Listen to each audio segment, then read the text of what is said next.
Let's have a look at this question where we got a patient where you're required to put 5,000 units of heparin in a bag of 100 mils of normal saline. So you're taking a bag of 100 mils of the normal saline and put 5,000 units of heparin.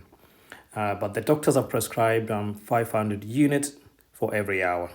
So the way you could approach this question, you could start thinking about the stock required, quotes in quotes, what the doctors have prescribed is 5,000 units, and this is per hour.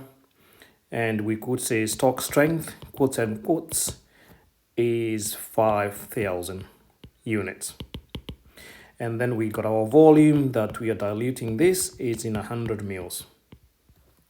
So you could come and use the formula. You say stock required over stock strength times the volume, whereby we end up with now 500 units divided by the 5,000 over here. Then you multiply by 100 mils.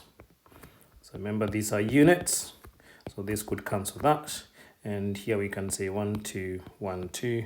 And this 0 here will cancel that. This is a 5 by 5 is 1 by 5. It's a 1. So you're left with 10 mils. So what you could say now, what you need to have is your rate is equal to 10 mils per hour. There's another way you can look at this question. You can have it in two different ways. You can also go and, in this sense, say that we got 5,000 units.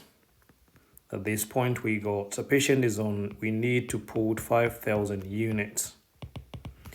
You need to put this in a bag of 100 mils of the normal saline.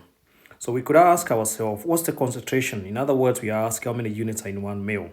So I could come and say how many units are in 1 mil. We could divide on this side by 100, divide this side by 100. Why have I done this? Because we want to be left, I've used this 100 because we want to be left with 1 mil on this side. So whatever I do on this side, I need to do it on this side. So 100, that will give me a 1, it's a 1 there. 1, 2, 1, 2. So I'm left with 50 units in 1 mil. Then I can ask myself, what about what the doctors want? The doctors, if we go 50 units in 1 mil, how many mils are in 500? So I could come and say, where we got the 500 over here, 500 units, how many mils are there?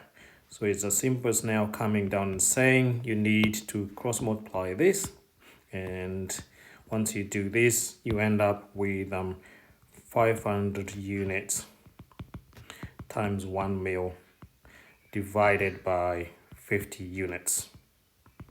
And if you're to use your calculators again, you can cancel the units.